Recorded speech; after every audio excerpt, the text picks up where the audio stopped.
Ghaffar Khan Mohalla ಮಹಿಳಾ ಹಾಲು ಉತ್ಪಾದಕರ ಸಹಕಾರ ಸಂಘ 2025 ಮತ್ತು 26ನೇ ಸಾಲಿನ ವಾರ್ಷಿಕ ಸಾಮಾನ್ಯ ಸಭೆಯ ಸಂಘದ ಅಧ್ಯಕ್ಷರು ಭಾಗ್ಯಮ್ಮ ಮತ್ತು ಮುಖ್ಯ ಅತಿಥಿಗಳು ಎನ್ ಹನುಮೇಶ್ ನಿರ್ದೇಶಕರು ಹಾಗೂ ಉಪವ್ಯವಸ್ಥಾಪಕರು ಕೆ ಮುನಿರಾಜು, ವಿಸ್ತರಣಾಧಿಕಾರಿಗಳು ಪಿಕೆ ನರಸಿಂಹರಾಜು ಮತ್ತು ಅಣ್ಣಪ್ಪ ತಾಡಕೋಡ ಹಾಗೂ ಕಾರ್ಯಕಾರಿ ಮಂಡಳಿ ಸದಸ್ಯರು ಅಧ್ಯಕ್ಷರು ಭಾಗ್ಯಮ್ಮ ನಿರ್ದೇಶಕರು ಲಕ್ಷ್ಮೀದೇವಮ್ಮ ಕೆಎಚ್ ರುಕ್ಮಣಿ ಅಮ್ಮ Amaravathamma Jyothi Roopa B Ashwathamma TC Aruna Rose N Hamsa Shyamala Dyavamma ಹಾಗೂ ಸಿಬ್ಬಂದಿ ವರ್ಗ ಮುಖ್ಯ ಕಾರ್ಯನಿರ್ವಹಣಾಧಿಕಾರಿ ಸುಧಾ ಹಾಲು ಪರೀಕ್ಷಕರು ಹೇಮಶ್ರೀ ಉಪಸ್ಥಿತರಿದ್ದು ಈ ಸಂದರ್ಭದಲ್ಲಿ ಅಧಿಕಾರಿಗಳು ಮತ್ತು ನಿರ್ದೇಶಕರು ಹಾಗೂ ವಿಸ್ತರಣಾಧಿಕಾರಿಗಳು ವಾರ್ಷಿಕ ಸಾಮಾನ್ಯ ಸಭೆಯ ಕುರಿತು ಸಲಹೆ ಸೂಚನೆಗಳು ವ್ಯಕ್ತಪಡಿಸಿದರು.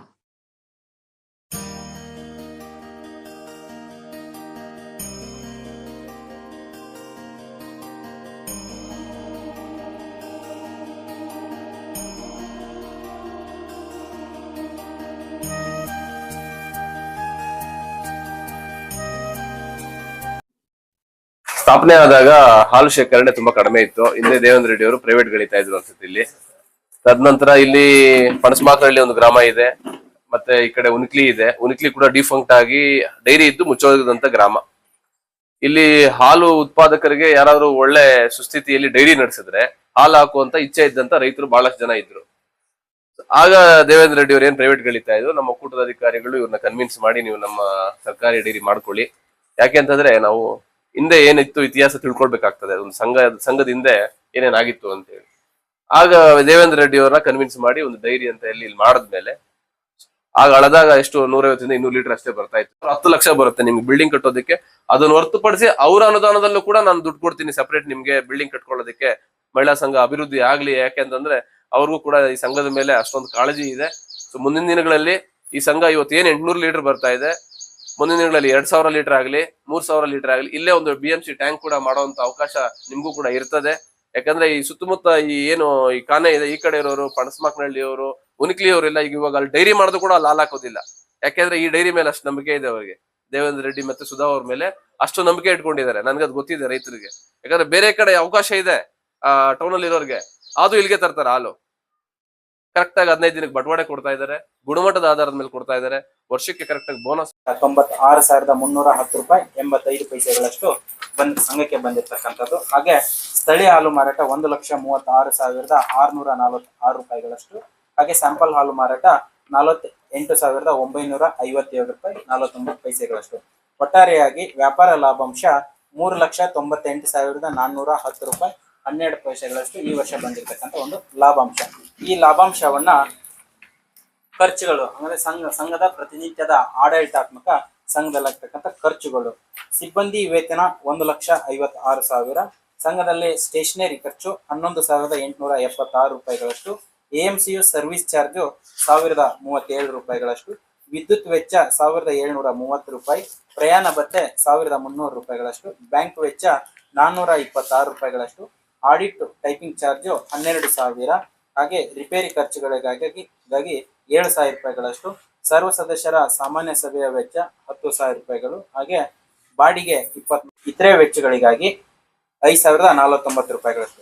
ಒಟ್ಟಾರೆಯಾಗಿ 2,31,164 ರೂಪಾಯಿಗಳಷ್ಟು ಈ ಒಂದು ವರ್ಷದಲ್ಲಿ ಆಗಿರ್ತಕ್ಕಂಥ ಸಂಘದ ಖರ್ಚುಗಳು. ಸೊ ಒಟ್ಟು ವ್ಯಾಪಾರ ಲಾಭಾಂಶದಲ್ಲಿ ಈ ಖರ್ಚುಗಳನ್ನು ತೆಗೆದಾಗ ಉಳಿಕೆ ಆಗಿರ್ತಕ್ಕಂಥ ನಿವ್ವಳ ಲಾಭಾಂಶ 1,53,003 ರೂಪಾಯಿ 40 ಪೈಸೆಗಳಷ್ಟು ಈ ಒಂದು ವರ್ಷದಲ್ಲಿ ಸಂಘದಲ್ಲಿ ಉಳಿಕೆ ಆಗಿರ್ತಕ್ಕಂಥದ್ದು. ಈ ಉಳಿಕೆ ಆಗಿರ್ತಕ್ಕಂಥ ಮೊತ್ತವನ್ನ ಸಹಕಾರ ಸಂಘಗಳ ಕಾಯ್ದೆ ಪ್ರಕಾರ ನಾವು ಲಾಭವನ್ನ ವಿಲೇವಾರಿ ಮಾಡಿದಾಗ ಆಪದ್ದನ ನಿಧಿಗೆ 25% 38,250 ರೂಪಾಯಿ, ಸಹಕಾರ ಶಿಕ್ಷಣ ನಿಧಿಗೆ 2% 2,295, ಕಟ್ಟಡ ನಿಧಿ 10% 11,245 ರೂಪಾಯಿಗಳಷ್ಟು, ಹಾಗೆ ಶೇರ್ ಡಿವಿಡೆಂಟ್ 1,764 ರೂಪಾಯಿಗಳಷ್ಟು.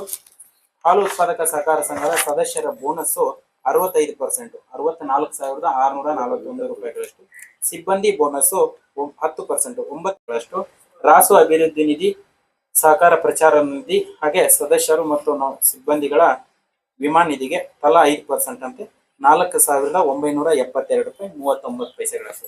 ಸೊ ಒಟ್ಟಾರೆಯಾಗಿ ಲಾಭ ವಿಲೇವಾರಿ ನಾವು ನೋಡಿದಾಗ 100 ರೂಪಾಯಿಗಳಷ್ಟು ಏನು ಹಾಲು ಸರಬರಾಜು ಮಾಡಿರ್ತಕ್ಕಂಥ ಉತ್ಪಾದಕರಿಗೆ 1 ರೂಪಾಯಿ 35 ಪೈಸೆಗಳಷ್ಟು ಈ ವರ್ಷ ಬಂದಿರತಕ್ಕಂಥ ಬೋನಸ್.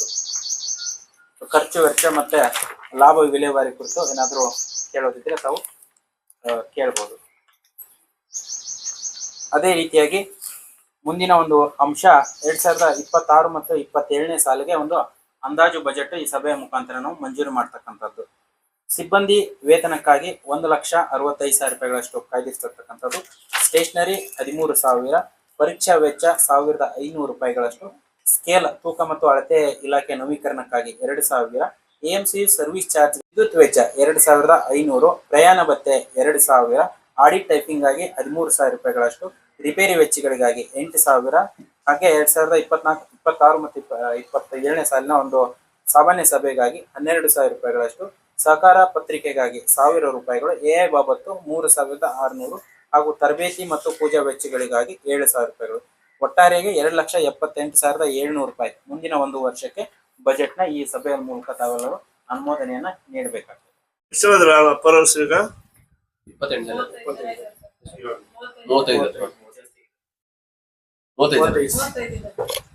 ನೀನ್ 4 ಆಗಸ್ಟ್ ಮಾಡ್ಬಿಟ್ಟು ನೀನ್ 4 ಜನ ಸೇರ್ಸ್ಕೊಂಡ್ಬಿಟ್ಟ ಇನ್ನ ಜಾಸ್ತಿ ಮಾಡ್ತೀವಿ. ಈಗಲೂ ನಾವು ಹೆಂಗಸರು ಬರೋದು ಒಳ್ಳೇದು ಪ್ರೊಟೆಸ್ಟ್ಗೆ.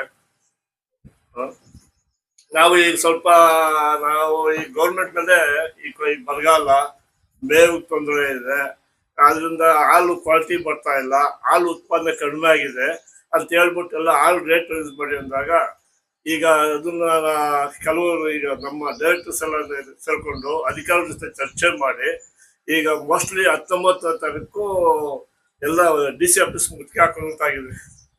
ಒಂದೊಂದು ಸಂಘದಿಂದ 5 ಜನ, ಸುಮಾರು ಒಂದು 5,000 ಜನ ಹೋಗ್ಬೇಕು ಅಂತ. ಆ ಟೈಮಲ್ಲಿ ನೀವು ಹೆಂಗಸರು ಹೋಗ್ಬೇಕು, ಆ ತಿಳ್ಕೊಳ್ತಾರೆ ಜನ ಲೆಕ್ಕ ಅಂತ. ಆ ರೀತಿ ನೀವು ಚೆನ್ನಾಗಿ ನಡೆಸ್ಕೊಂಡಿದ್ರಿ. ಮುಂದಿನ ದಿನಗಳಲ್ಲೂ ನೀವು ಸೈಟ್ ವಿಷಯ ಹೇಳಿದ್ರೆ, ಬಟ್ ಸೈಟ್ ಗೀಟ್ ಸಿಗೋದು ಸುಲಭ ಇಲ್ಲ ಅನ್ಸುತ್ತೆ. ಬಿಲ್ಡಿಂಗ್ ಕಟ್ಟೋದಕ್ಕಾಗಲಿ ಇಲ್ಲ ಆಲ್ ಇಂಡಿಯಾ ಇದು, ಆಮೇಲೆ ಇದಕ್ಕೆ ಯಾವ ಲೇಡೀಸ್ ಸಂಘಕ್ಕೆ ಏನಿದೆ ಎಲ್ಲ ಸಂಘದ ವ್ಯವಸ್ಥೆಗಳು ನಾವು ಕೊಡ್ಸಿದ್ವಿ. ಇನ್ನ ಏನೇನು ಅನುಕೂಲ ಮಾಡ್ಕೊಳ್ಬೋದು ಎಲ್ಲ ಪ್ರತಿಯೊಂದು ವಿಷಯದಲ್ಲೂ ನಾನು ನಿಮ್ ಜೊತೆಗೆ ಇರ್ತೀನಿ. ಈ ಸಂಘ ಇನ್ನೂ ಹೆಚ್ಚಿಗೆ ಅಭಿವೃದ್ಧಿ ಪಡಲಿ. ಇದ್ರಲ್ಲಿ ಕಷ್ಟಪಟ್ಟ ಇದರಲ್ಲಿ ಪ್ರತಿಯೊಬ್ಬರು ಬಾಗಿನೇ, ಹಾಲು ಉತ್ಪಾದಕರು ಬಾಗಿನೇ, ಸಿಬ್ಬಂದಿ ಬಾಗಿನೇ. ಇನ್ನು ಹೆಚ್ಚಿನ ಈ ವಿಷಯದಲ್ಲಿ ಸಾಧ್ಯ ಆದ್ರೆ ನಮ್ ಕೈಯಿಂದ ಪ್ರೈವೇಟ್ ಆಗಿ ನಿಮ್ ಹಂಗೆ ಇರುತ್ತೆ. ಮೇಲೆ ಕೆಚ್ಚಲು ಕೂಡ ಸರಿಯಾಗಿ ತೊಳೆದಿರೋದಿಲ್ಲ, ಹೌದಾ ಇಲ್ವಾ? ನೀವು ಸೋತ್ಸಕ್ಕೆ ಇಲ್ಲಿ ಇರ್ತೀವಲ್ಲ, ಅದಲ್ಲೇ ನೋಡಿ ಎಷ್ಟು ಸರಿ ನಾವು ಹೋದಾಗ ಸಂಘಗಳಲ್ಲಿ ಹೇಳ್ತೀವಿ, ಕೆಚ್ಚಲು ತೊಳೆದು ಒಂದ್ ಬಟ್ಟೆಯಲ್ಲಿ ಒರೆಸ್ಬಿಟ್ಟು ಹಾಲು ಕರೀರಿ ಅಂತೀವಿ. ಹಲವಾರು ಜನ ತೊಳೆಯಲ್ಲ ಸರಿಯಾಗಿ, ಸುಮ್ನೆ ಹಂಗ ನೀರು ಹೊಡಿತಾರೆ, ಹಂಗೆ ಕರಿತಾರ ಇಲ್ವಾ? ಅದೊಂದು. ಇನ್ನೊಂದು, ಆ ಹಸು ಕೆಳಗಡೆ ಬಕೆಟ್ ಇಟ್ಟಿರ್ತಾರೆ ಹಾಲು ಕರಿಯಕ್ಕೆ, ಪ್ಲಾಸ್ಟಿಕ್ ಬಕೆಟ್. ಆ ಬಕೆಟ್ನ ಎತ್ಕೊಬರ್ತಾರೆ ಹಾಲು ಹಾಕೋದಕ್ಕೆ. ಡೈರಿ ಪಕ್ಕದಲ್ಲಿ ಕೆಲವ್ರು ಮನೆಗಳಿರ್ತದೆ ಹಳ್ಳಿಗಳಲ್ಲಿ, ಕೆಳಗಡೆ ಬಕೆಟ್ ಸುತ್ತ ಸಗಣಿ ಇರ್ತದೆ, ಹಂಗೆ ಕೆಳಗಡೆ ಗಂಜಲದಲ್ಲಿ ಸಗಣಿಯಲ್ಲಿ ಇಟ್ಟಿರ್ತಾರಲ್ಲ, ಅದನ್ನ ಹಂಗೆ ಎತ್ಕೊಬರ್ತಾ ಇರ್ತಾರೆ. ಎಷ್ಟು ತಿಳುವಳಿಕೆ ಕೊಟ್ಟಿದೀವಿ ಅಂದ್ರೆ, ಕೆಲವು ಡೈರಿಗಳಲ್ಲಾದ್ರೆ ಡೈರಿಗಳಲ್ಲೇ ಬೋನಸ್ ಇದರಲ್ಲಿ ಕ್ಯಾನ್ಗಳು ಸಹ ಕೊಡ್ಸಿದೀವಿ ರೈತರುಗಳಿಗೆ, ಕ್ಯಾನ್ ಸಮೇತ ಕೊಡ್ಸಿದೀವಿ. ಏನಕ್ಕೆ? ಶುದ್ಧವಾದಂತ ಹಾಲನ್ನ ತಗೊಬನ್ನಿ, ಪ್ಲಾಸ್ಟಿಕ್ ಅಲ್ಲಿ ತರಬಾರ್ದು, ನಾವು ಸ್ಟೀಲ್ ಕ್ಯಾನ್ ಅಲ್ಲೇ ತರಬೇಕು ಅಂತ ಹೇಳಿ. ಸೊ ಇಷ್ಟೊಂದು ತಿಳುವಳಿಕೆ ಇವತ್ತು ನಾವು ಒಕ್ಕೂಟದ ವತಿಯಿಂದ ಸದಾಕಾಲ ಕೊಡ್ತಾ ಇದೀವಿ. ವಿಶೇಷವಾಗಿ ಇದು ಮಹಿಳಾ ಸಂಘ ಆದ್ರಿಂದ ತಮ್ಮ ಸಂಘಕ್ಕೆ ಹಿಂದೆ ಕೂಡ ಮಾರ್ಜಿನ್ ಅಮೌಂಟ್ ಕೂಡ ಕೊಟ್ಟಿದ್ವಿ. ಅದನ್ನ ತುಂಬಾ ಚೆನ್ನಾಗಿ ನಿರ್ವಹಣೆ ಮಾಡಿದ್ರಿ ನಿಮ್ ಸಂಘದಲ್ಲಿ. ಒಂದು ಡೈರಿಯಲ್ಲಿ ಅಂದ್ರೆ 70ರಿಂದ 800 ಲೀಟರ್ ಅಂದ್ರೆ ನಮ್ಗೆ ಆಲ್ಮೋಸ್ಟ್ 100ರಷ್ಟು ಬದಲಾವಣೆ ಆಗಿದೆ, 10% ಅಷ್ಟು ಉತ್ಪಾದನೆ ಹೆಚ್ಚಾಗಿದೆ. ಕಾರಣ ಏನು ಅಂತಂದ್ರೆ ಡೈರಿ ಸುಸ್ಥಿತಿಯಲ್ಲಿ ನಡ್ಕೊಂಡು ಹೋಗ್ತಾ ಇದೆ ಅನ್ನೋದಕ್ಕೆ ಇದು ಉದಾಹರಣೆ. ಡೈರಿ ಚೆನ್ನಾಗಿ ನಡೀತಾ ಇಲ್ಲ ಅಂತಂದ್ರೆ ಏನಾಗುತ್ತೆ, ಇರೋರು ಹಸುಗಳು ಮಾರ್ಕೊಂಡು ಲಾಸ್ ಆಗ್ತಾ ಇದೆ ನಮ್ಗೆ, ಡೈರಿ ಚೆನ್ನಾಗಿಲ್ಲ ಅಂತ ಹೇಳಿ ಏನ್ ಮಾಡ್ತಾರೆ, ಪ್ರೈವೇಟ್ಗೆ ಹೋಗ್ತಾರೆ, ಇಲ್ಲಾಂದ್ರೆ ಹಸುಗಳು ಮಾರ್ಕೊಳ್ತಾರೆ. ಇವತ್ತು ಅಲ್ಲಿ ಪೇನ್ ಎಸ್ಕೊಂಡ ಕಡೆ ಇವತ್ತು ಡೈರಿ ಅಂತ ನಾನು ಅನ್ಕೊಂಡಿದ್ದೀನಿ. ಎಲ್ಲರಿಗೂ ಈಗಲೂ ಬಳಸ್ತಾ ಇದ್ದೀರಿ. ಮುಂದಿನ ದಿನಗಳಲ್ಲಿ ಇದೆಲ್ಲ ಮತ್ತೆ ಕೊಟ್ಮೇಲೆ ಕೂಡ ಮತ್ತೆ ಇನ್ನೊಂದು ಹಂತದಲ್ಲಿ ಕೂಡ ನಿಮ್ ಸಂಘದಲ್ಲಿ ಚೆನ್ನಾಗಿ ಬಳಸ್ತಾ ಇದ್ರಿ ಅನ್ನೋ ಕಾರಣಕ್ಕೆ ಮತ್ತೆ ಕೂಡ ಈಗ 45,000 ಮಾಡಿದ್ರಿ. ಹಿಂದೆ ಕೊಟ್ಟಾಗ ನಿಮ್ಗೆ 25,000 ಇತ್ತು ಅನ್ಸುತ್ತೆ, ಇಲ್ಲ 25,000 ಕೊಟ್ಟಿದ್ವಿ. ಈಗ ರೈಸ್ ಮಾಡಿ ನಿರ್ದೇಶಕರುಗಳು KMF ಇಂದ ಎಲ್ಲ ಸೇರಿ 7 ಲಕ್ಷ ಚಿಲ್ಲರೆ ಬರುತ್ತೆ ಈಗ ಒಂದು ಸಂಘಕ್ಕೆ. ಅದ್ರಲ್ಲಿ 45,000 ರೂಪಾಯಿ ಈಗ ಒಂದು ರೈತರಿಗೆ ಕೊಡ್ತಾ ಇದೀವಿ. ಸೊ ಇದನ್ನೆಲ್ಲ ನಿರ್ವಹಣೆ ಮಾಡೋದಕ್ಕೆ ಸೆಕ್ರೆಟರಿ ಮತ್ತೆ ಅಧ್ಯಕ್ಷರು ಕೂಡ ಅಷ್ಟೇ ಜವಾಬ್ದಾರಿ ತಗೊಳ್ತಾರೆ. ಯಾಕಂದ್ರೆ ಯಾರಾದ್ರೂ ಒಬ್ರು ಕೊಡ್ಲಿಲ್ಲ ಅಂದ್ರೆ ಏನ್ ಮಾಡ್ತಾರೆ, ಬೇಕು ಅಂತ ಹಠ ಮಾಡ್ತಾರೆ. ಹಠ ಮಾಡಿದವ್ರು ಕೊಟ್ಟಾಗ ಅವ್ರು ಮತ್ತೆ ಕಟ್ಟೋದಿಲ್ಲ. ಕೆಲವರು ಕಟ್ಟದೇ ಇದ್ದಾಗ ಯಾರ ತಲೆಗೆ ಬರುತ್ತೆ? ಸೆಕ್ರೆಟರಿಗೆ ಅಧ್ಯಕ್ಷರಿಗೆ ಬರ್ತದೆ. ಸೊ ಅಷ್ಟೊಂದು ಜವಾಬ್ದಾರಿಯಿಂದ ಅವರು ಡೈರಿ ತುಂಬಾ ಚೆನ್ನಾಗಿ ನಡೆಸ್ತಾ ಇರೋದ್ರಿಂದ ನಾವು ಆಗಾಗ ಅಬ್ಸರ್ವ್ ಮಾಡ್ತಾ ಇರ್ತೀವಿ. ಆಲ್ಮೋಸ್ಟ್ ತಿಂಗಳಿಗೊಂದ್ಸಲ ಆದ್ರೂ ನಾವು ಅವ್ರನ್ನ ಭೇಟಿ ಆಗ್ತಾರೆ, ಬರ್ತಾರೆ, ಮಾತಾಡ್ತಾ ಇರ್ತಾರೆ. ಹೇಗ್ ನಡೀತಾ ಇದೆ ಸಂಘ ವಿಚಾರಣೆ ಮಾಡ್ತಾ ಇದೀವಿ. ಇವತ್ತು ಒಳ್ಳೆ ಲಾಭ ಗಳಿಸಿದೆ ನಿಮ್ ಸಂಘ. ಹಾಲು ಕೂಡ 800 ಲೀಟರ್ ಆಗಿದೆ. ನಿರ್ದೇಶಕರು ಕೂಡ ಮೊನ್ನೆ ಲಾಸ್ಟ್ ಟೈಮ್ ಬಂದಾಗ ಒಂದು ಸಲಹೆ ಕೊಟ್ಟಿದ್ದಾರೆ ಅವ್ರಿಗೆ, ನೀವೇನಾದ್ರೂ ಸೈಟ್ ಮಾಡೋದಾದ್ರೆ ಎಲ್ಲಾದ್ರೂ ಸರಿ ನಾವು ಕೂಡ ಆರ್ಥಿಕವಾಗಿ ಕೂಡ ಸಹಾಯ ಮಾಡ್ತೀವಿ ಅಂತ ಕೂಡ ಅವ್ರು ಹೇಳಿದ್ದಾರೆ. ಸೈಟ್ ಏನಾದ್ರು ಸಿಗದ್ರೆ ಸಂಘದ ಲಾಭದಿಂದ ನೀವೆಲ್ಲರೂ ಒಂದ್ ಜಾಗ ಹೋಗಿರ್ಸಿದ್ರೆ ಅವರು ಕೂಡ ಖುದ್ದಾಗಿ ನಾನು ವೈಯಕ್ತಿಕವಾಗಿ ಸಹಾಯ ಮಾಡ್ತೀನಿ, ಸೈಟ್ ಕೊಳ್ಕೊಳ್ಳೋದಕ್ಕೆ ನನಗೂ ಸ್ವಲ್ಪ ಸಹಾಯ ಮಾಡ್ಕೊಡ್ತೀನಿ, ಅದ್ರ ಜೊತೆಗೆ ಬಿಲ್ಡಿಂಗ್ ಕಟ್ಟೋದಕ್ಕೂ ಕೂಡ